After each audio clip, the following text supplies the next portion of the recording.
예, 오늘도 8월 들어서 또 손꼽히게 더운, 아주 몹시 더운 날씨입니다. 올해 토론토 여름이 유난히 길고 덥죠. 6월부터 지금 8월까지 더위가 쉬지 않고 계속되고 있습니다. 예, 더운 여름이 될 때 그리운 게 있죠. 시원한 물가에 가서 있으면 참 좋겠다, 이런 생각을 하고 또 좀 가서 쉬시는 분도 계십니다. 토론토는 그래도 다행히도 그 바다만큼 큰 온타리오 호수 바로 옆에 있죠. 그래서 조금만 이동하면 바다처럼 큰 온타리오 호수를 볼 수가 있습니다. 그래서 저도 지난주 중에 잠시 더위를 식히러 온타리오 호수에 인접한 미시사가 있는 한 공원에 갔었습니다. 가보니까 평일인데도 요즘 방학 기간이라 그런지 어린이들을 데리고 온 가족단이 사람들이 아주 많더라고요. 어린이들이 거기서 물놀이를 하는데 얕은 물가에서 막 놀기도 하고, 조금 큰 애들은 이제 구명조끼 입고 또 카누를 타고 이렇게 놀기도 하는 거 봤습니다. 참 평화스럽고 또 잠시나마 마음과 눈이 시원해진 그런 시간을 가졌습니다. 물가는 이렇게 평화롭고 여름에 우리의 눈과 기분을 시원하게 해주는 곳이지만 사실은 물가가 좀 위험한 곳이죠. 예. 그래서 여름철마다 물에 빠져 당하는 익사사고 끊이지 않습니다. 최근에 안타까운 소식은 제가 보니까 알버타주에서 몇 가족이 폭포 근처에 있는 데로 이제 놀러 갔다가 어른 한 명이 급류에 휘말려서 떨어졌습니다. 그 어른을 구하려고 다른 어른 두 사람이 같이 뛰어들었는데 3명 다 익사하고 말았다는 소식이 있었습니다. 참 안타까운 소식입니다. 사람은 물고기가 아니죠. 물고기가 아니니까 물에 들어가서 오래 버틸 수가 없습니다. 그래서 호수나 강이나 물은 사실은 좀 위험한 곳이죠. 그래서 우리가 보통 물놀이 하다 당하는 이런 위험을 줄이기 위해서 보통 퍼블릭 수영장이나 퍼블릭 비치 이런 데는 꼭 배치되어 있는 사람이 있습니다. 라이프 가드죠. 라이프 가드가 꼭 배치되어 있습니다. 이 라이프 가드는 사람들이 물에 빠져서 위험을 당하지 않도록 보호하고 구조하는 역할을 하는 사람이죠.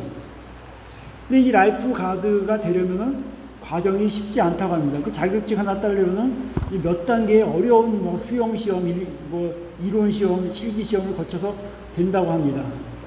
그렇기 때문에 물에 빠졌더라도 근처에 라이프 가드가 있으면은 그래도 구조될 확률이 아주 높다고 말할 수가 있습니다. 하지만 이런 라이프 가드가 없을 때, 물에 빠져 있을 때 무턱대고 구한다고 뛰어들었다가는 이제 같이 익사할 위험이 높은 것이 사실인 겁니다. 제 지난주 설교 본문에서 제자들이 배를 타고 갈릴리 호수를 건너다가 광풍을 만나서 밤새 고생한 그 이야기를 전해드렸습니다. 이때 예수님께서 무리를 걸어서 제자들에게 탄 배로 오셨죠.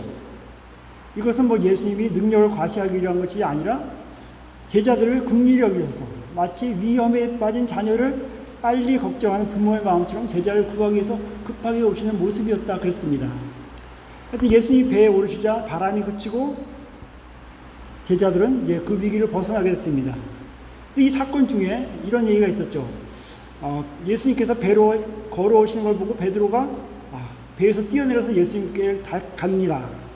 그러다가 어떻게 되죠? 처음에 걸어가다가 바람을 보고 두려움이 생겨서 물에 빠지죠. 이때 베드로가 외칩니다. 주여 나를 구원하소서. 이때 예수님께서 바로 즉시 손을 내밀어 그를 붙잡아 올립니다. 즉시 손을 내밀지 않았으면 아마 그냥 물에 꼬르륵 들어갔을 겁니다. 물에 빠져 목숨이 위태한 상황을 당했을 때 다행스럽게도 베드로는 라이프 가드를 부르듯이 예수님의 이름을 부르며 구원해 주소서라고 외쳤습니다. 예수님은 즉시 손을 내밀어서 베드로를 붙잡고 물속에서 건져 올리셨습니다. 이 사건은 예수님이 베드로의 육신의 생명을 물속에서 건져 올린 육신의 라이프 가드일 뿐만 아니라 예수님을 삶의 주인으로 마음에 모시는 모든 사람들 영혼을 바로 죽음에서 구원하시는 라이프 가드, 라이프 세이비어, 구세주 되심을 보여주는 이야기입니다. 오늘의 설교는 물에서 건져져 생명을 건진 한 아기의 이야기를 주제로 하고 있습니다. 오늘의 본문이 담긴 출애굽기는 이제 애굽에 들어갔다가 노예 취급을 받게 된 이스라엘 민족이 하나님의 권능으로 애굽을 탈출하는 그 흥미진진한 내용을 하고 있죠. 그 오늘 말씀의 배경을 살펴보면 아브라함의 후손 야곱의 때부터 시작됩니다. 야곱의 가족이 그의 아들 요셉이 애굽의 총리로 있을 때 가나안 지방이 극심한 가뭄이 있으니까 애굽으로 가게 되죠. 처음에 갔을 때는 요셉이 총리니까 아주 환영도 받고 좋은 땅에서 잘 살았습니다. 그렇게 살다가 10년, 20년, 100년, 200년, 300년, 400년 정도까지 있었습니다. 근데 이 동안에 시대가 바뀌죠. 요셉도 죽었고 또 새로운 왕조가 나타나고 그러다 보니까 이제 애굽 사람들이 이스라엘 사람을 견제하기 시작합니다. 이스라엘 사람들이 번성하는 것을 못마땅하게 여기서 여기저기 막 규제를 하다가 나중에는 바로 왕이 어떤 왕명까지 하냐면 이스라엘 사람이 아들을 낳을 경우에는 무조건 나일강에 던져라. 죽여라는 얘기죠. 예. 나일강에 던져 죽여라. 그런 왕명이 내립니다. 이스라엘 민족이 정말 명맥이 끊어진 그런 위기 상황이 바로 오늘의 말씀 배경입니다. 바로 그런 위기 상황에서 레위 가정의 한 부부에게서 한 남자아이가 태어났죠. 그 아이는 아주 참 잘생겼습니다. 그래서 부부는 아이를 참아 죽일 수가 없어서 숨겨서 키우려고 하죠. 근데 아무리 문을 닫고 키워도 아기를 숨겨서 키우는 게 쉽지 않습니다. 석 달 정도 기르다 보니까 도저히 안 되겠어요. 소리도 지르죠. 안 되겠어요. 그래서 할 수 없이 이제 더 이상 안 되겠다. 왕의 명을 따라서 이제 나일강에 아이를 던지기로 했습니다. 근데 그 부부는 그냥 아이를 던진 것이 아니라 갈대 상자를 잘 만들어서 그 안에다 넣어서 이렇게 띄웠습니다.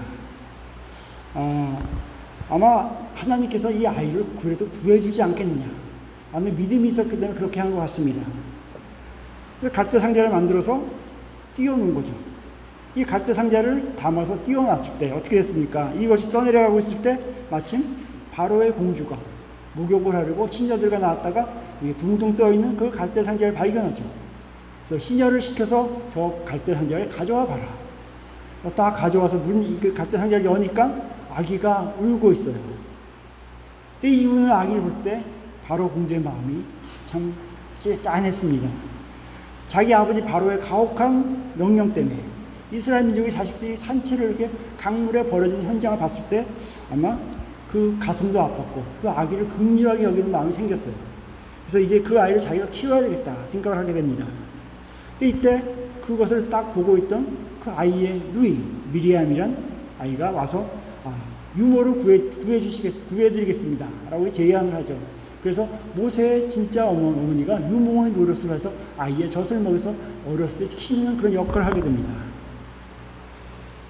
공주는 이 아기의 이름을 뭐라 그랬습니까? 모세라고 했죠. 모세는 물에서 건짐을 받았다 이런 뜻이라고 합니다. 모세라고 불렀습니다. 자, 모세를 나일강에서 이렇게 건져서 살린 사람은 우리가 우리의 눈으로 보기엔 바로의 공주죠. 하지만 모세가 강물에서 건져져 생명을 건지도록 모든 과정을 인도한 분은 바로 하나님입니다. 그래서 출애굽기에 그 사건이 기록되어 있는 것이죠. 바로 시간과 공간을 주관하셔서 갈대 상자에 떠내려가던 모세가 애굽의 공주를 만날 수 있게 하셨습니다. 또한 마음을 주관하셔서 애굽 공주의 마음을 움직이게 한 거죠.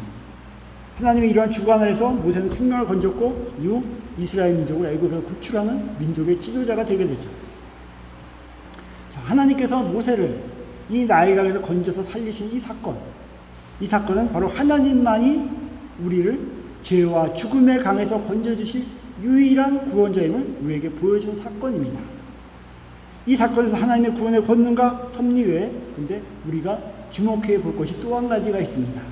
뭐냐면 바로 모세의 가족과 부모들의 믿음입니다. 믿음. 이것에 관련해서 히브리서 11장에 이렇게 기록됐습니다. 믿음으로 모세가 났을 때 그의 부모가 아름다운 아이임을 보고 석 달 동안 숨겨 임금의 명령을 무서워 아니하였다. 믿음으로. 자, 하나님께서 모세를 구원해 주실 거라는 믿음을 갖고 있었기에 모세를 낳고도 죽이지 않고 키웠던 것입니다. 또한 나일강에 던질 때도 갈대 상자에 넣어서 최대한 안전하게 버렸습니다. 그리고 갈대 상자에 떠내려간 것을 계속 지켜봤죠. 그 이유는 바로 하나님이 그 아이를 구원하시려는 믿음이 있었기 때문입니다. 지난주에 말씀에서 베드로가 갈릴리호수에 빠졌을 때 예수님이 베드로를 건지시고 이렇게 말씀하신 것을 기억할 겁니다. 믿음이 적은 자여 왜 의심하느냐. 자, 믿음으로 주님을 바라보고 믿음으로 주님을 부르고 믿음으로 손을 내밀고 믿음으로 내 마음의 배에 주님을 모시면 바로 진정한 생명과 평화의 삶, 구원의 삶을 누릴 수 있는데 그 믿음이 제자 베드로에게 부족했다는 것을 예수님이 지적해 주신 것이죠. 자, 사실 베드로를 비롯한 제자들은 예수님의 오병이어 기적 사건을 비롯해서 여러 가지 놀라운 일들을 행하시는 것을 봤죠. 하지만 예수님한테는 믿음이 적은 자요라는 이런 성적표를 받았습니다. 이것이 좀 의미가 있습니다. 그들이 기적을 목격한 것이 그들의 믿음을 굳건하게 해주지 못했다는 겁니다. 예수님이 기적을 목격했던 많은 사람들도 결국 이 하나님을 믿지 못하고 예수님이 불신한 자리에 섰다는 것이 그 증거죠. 자, 그리고 믿음에 대해서는 여러 가지 말을 이야기하고 간단하게 믿음이란 무엇입니까? 상대의 능력이나 지위를 보고 그 사람을 믿는 것이 아니죠. 믿음은 뭡니까? 상대방의 인격, 상대의 모든 것을 그냥 믿는 겁니다. 신뢰하는 겁니다. 하나님에 대한 믿음도 그렇죠. 하나님의 능력이나 지위나 기적을 보고 우리가 따라가는 것이 아니라 바로 하나님이 모든 것을 우리가 인격적으로 신뢰하는 것, 그것이 믿음이라는 겁니다. 바로 창조주 되시고 인간과 우주 만물의 주관자 되시고 구원자 되시는 하나님의 모든 부분을 우리가 인격적으로 신뢰할 때 바로 우리가 하나님의 뜻을 따르고 하나님을 믿고 하나님께 우리의 인생을 맡길 수가 있는 것입니다. 이같이 우리가 믿음으로 산다는 것은 우리의 삶을 바로 하나님의 손에 맡기고 사는 것입니다.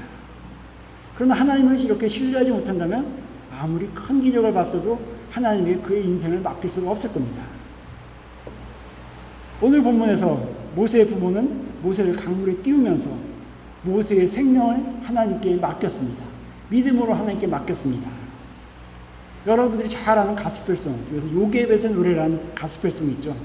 그 가스펠송의 노래 가사에서는 이 부모의 믿음을 이렇게 가사로 표현했습니다. 한 부분만 제가 읽겠습니다. 너의 삶의 참 주인, 너의 참 부모이신 하나님 그 손에 너의 삶을 맡긴다. 너의 삶의 참 주인, 너를 이끄시는 주, 하나님 그 손에 너의 삶을 드린다. 그가 널 구원하시리, 그가 널 이끄시리라. 그가 널 사용하시리, 그가 너를 인도하시리. 이 가스펠송을 아시는 분들은 아마 지금 막 멜로디가 막 떠오를 겁니다. 예. 어떻습니까? 바로 하나님께 인생을 맡기는 믿음의 모습이 참 잘 표현되어 있는 가사죠. 이 시대를 사는 우리들에게도 우리의 인생을 하나님의 손에 맡기는 하나님에 대한 믿음 참으로 중요합니다. 인생을 맡긴다는 것은 뭡니까? 우리의 모든 것 범사를 주님께 맡긴다는 것이죠. 큰 일, 작은 일, 좋은 일, 나쁜 일, 기쁜 일, 슬픈 일, 모든 일을 주님께 맡기는 겁니다. 이렇게 맡길 때 하나님은 우리를 악에서 건지시며 선한 길로 반드시 인도하실 것입니다. 우리가 나의 뜻을 내려놓고 믿음으로 하나님의 계획하심을 기대하며 최선을 다할 때 하나님께서는 우리의 인생을 수렁에서 건지시고 생명의 길로 인도하실 것입니다. 바로 우리를 절망과 죽음의 물속에서 살려내실 것입니다. 그렇다면 우리는 어떤 자세로 하나님께 하나님의 손에 우리의 인생을 맡겨야 할까요? 기대가 있어야 합니다. 기대하며 맡겨야 합니다. 하나님의 일하심을 기대하며 맡겨야 합니다. 하나님이 맡겼다고 해서 아무 기대가 없다면 그것은 맡긴 것이 아니죠. 그냥 체념하고 사는 겁니다. 모세 부모는 정말 3개월간 최선을 다해서 아기를 보호했죠. 그리고 갈대 상자를 만들어서 아기의 안전을 지켰습니다. 그리고 갈대 상자가 떠 있는 것을 끝까지 따라가서 보았죠. 무엇입니까? 바로 기대함이 있었기 때문에, 기대함이 있는 믿음이 있었기 때문에 그것을 하나님께 맡긴 것입니다. 바로 기대함으로 최선을 다하며 믿음으로 자신의 인생을 하나님께 맡기는 우리 성도들이 모두 되시길 바랍니다. 자, 애굽에서 강물에 빠져 죽을 수밖에 없는 처지로 태어났던 모세. 그러나 하나님의 섭리로 그 자신의 이름처럼 물에서 건짐을 받았습니다. 모세의 부모가 하나님께 믿음으로 그 자녀를 맡겼을 때 하나님 모세를 죽음의 강 나일에서 건지시고 바로 이후 이스라엘 백성을 애굽에서 건지시는 도구로 사용했습니다. 이 시대 우리 사람들의 앞에도 어두운 강물이 흐르고 있습니다. 바이러스가, 또한 경제적인 위협이, 인간관계의 불화가, 또 개인적인 고통이 넘실거리는 강물처럼 우리들 앞에 다 흐르고 있습니다. 사실 우리의 인생은 어쩌면 이 수많은 위험이 기다리고 있는 이 나일강과 같은 이 세상의 물결을 맞닥뜨려 합니다. 우리 스스로는 그 물살에서 이 세상의 그 위험에서 빠져나갈 힘이 없습니다. 그렇기 때문에 어쩌면 그 상심의 강, 절망의 강에 빠져서 죽음으로 가는 것이 바로 많은 사람들의 인생인지도 모릅니다. 바로 이렇게 나일강과 같이 세상의 어두운 강물에 빠져 흘러가는 우리 인간의 인생이지만, 그러나 한 줄기 큰 소망의 빛이 있죠. 무엇입니까? 바로 길이요 진리요 생명 되시는 예수 그리스도를 만나 건짐을 받는 것입니다. 하나님의 아들로서 우리 인간을 구원하기 위해 오신 예수님을 만나서 그의 손을 붙잡기만 하면 우리가 세상에서 건짐받고 하나님의 자녀와 백성으로 참으로 복되고 소망 있는 삶을 살 수 있게 되는 것입니다. 우리들은 우리의 삶을 이제 가라앉히려는 여러 유혹과 어려움의 강물을 마주하면서 이 세상을 살아가고 있습니다. 그러나 하나님은 이러한 우리를 바로 상심의 강, 염려의 강, 죽음의 강에서 건져 올리시기를 원하십니다. 하나님의 아들로서 우리 인간을 구원하기 위해 오신 예수 그리스도를 믿고 바로 내 삶을 맡길 때 세상에서 구원함을 받을 것입니다. 이 시대 우리 그리스도인들은 어떤 사람들입니까? 바로 믿음으로 예수님의 손을 붙잡고 주님께 인생을 맡김으로 죄와 죽음의 강에서 건짐을 받은 사람들입니다. 이 세상의 진정한 구세주, 라이프가드는 오직 예수님뿐입니다. 다른 이의 손을 붙잡다가 함께 물에 잠겨버리는 성도가 되지 않기를 바랍니다. 어려운 순간에도 늘 주님의 이름을 부르며 손 내밀어 주님께 건짐받는 성도가 되길 바랍니다. 바이러스로, 경제위기로, 이념과 사상의 갈등으로 이 세계가 여러 가지 위기에 빠진 이 시대에 우리 그리스도인들에게 그렇기 때문에 사명이 있습니다. 먼저 건짐을 받은 자로서 바로 유일하고 진정한 라이프가드 구세주 예수님을 다른 이에게 전하는 것입니다. 그들이 예수님의 손을 잡고 죄와 사망의 강물에서 건짐받도록 도와주는 것입니다. 우리들이 먼저 구원을 받았으니 이제 우리의 이웃을 그들을 물에서 건져내야 합니다. 죄와 절망에서 건짐받은 은혜에 늘 감사하면서 이제 다른 사람들을 그 죄악과 사망의 강물에서 건져내는 성도들이 모두 되시기를 이 시간 주님의 이름으로 축원합니다. 기도드리겠습니다. 하나님 아버지, 죄와 허물로 멸망할 수밖에 없는 우리를 구원하신 그 사랑과 은혜에 감사드립니다. 모세를 강물에서 건지시고 베드로를 호수에서 건지시고 우리의 인생을 절망과 죽음의 강에서 건져주심을 감사드립니다. 우리들이 믿음으로 우리를 위해 내미시는 그 구원의 손길을 붙잡게 하심을 감사드립니다. 우리를 구원하신 그 은혜에 감사하며 늘 믿음으로 이 세상 속에서 빛으로 등대로 살게 하시고 절망에 빠진 우리의 이웃을 구원의 주님께 인도하는 사명 잘 감당하게 힘 주시옵소서. 예수님의 이름으로 기도드립니다. 아멘. 다 같이 찬송가 500장 1절과 2절 찬양하겠습니다.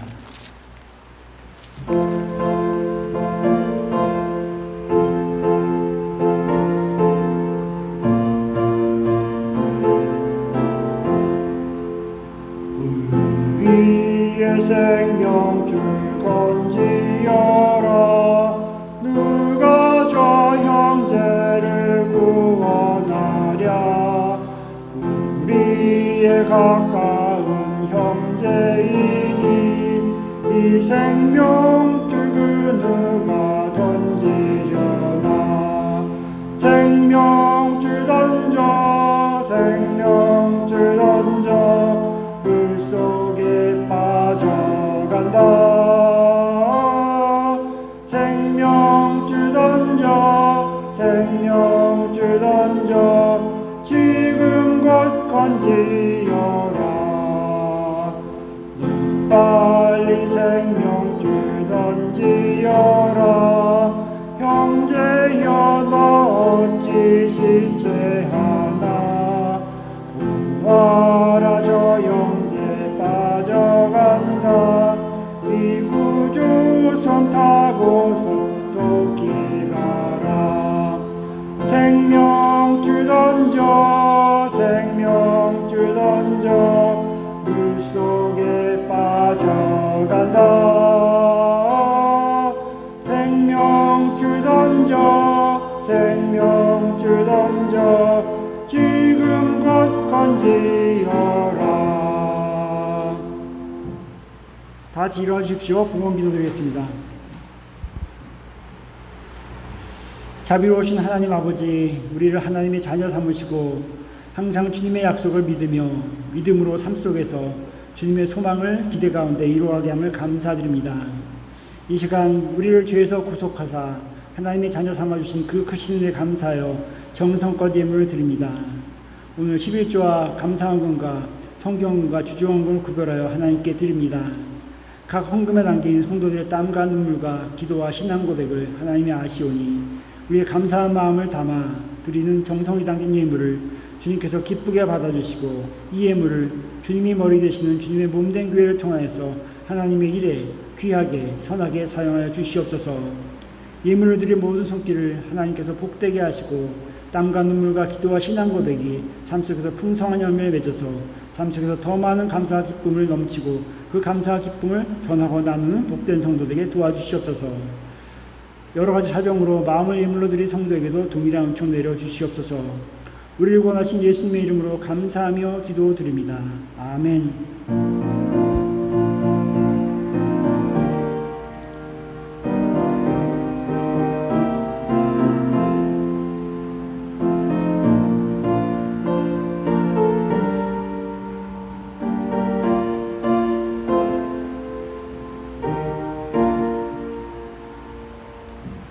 다 같이 오직 믿음으로 1절 찬양하겠습니다.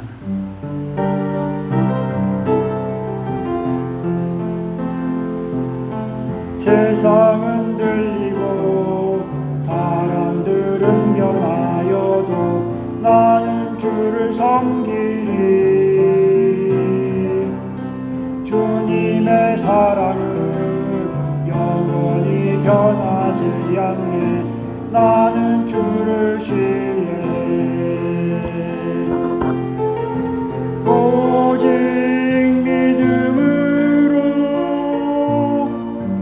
믿음으로 내가 살리라. 오직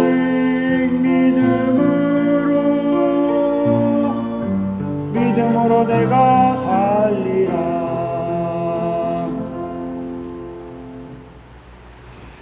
지금은 우리를 죄에서 구원하신 주 예수 그리스도의 은혜와 사랑하는 아들을 우리에게 보내신 하나님 아버지의 무한하신 사랑과 지금도 우리의 삶에 함께 계셔서 우리의 삶을 인도하는 성령님의 감화 감동 교통하심이 주님의 선하심과 보호하심과 인도하심을 믿으며 인생을 주님께 맡김으로 세상 어둠에서 건진받은 은혜를 누리며 또한 그 은혜의 빛을 비추며 주님의 손과 발 되어서 어둠에 있는 영혼들을 건져내는 사명 다하기 원하는 사랑하는 성도들의 머리 위에 이제로부터 영원까지 함께 하시기를 간절히 축원하옵나이다. 아멘.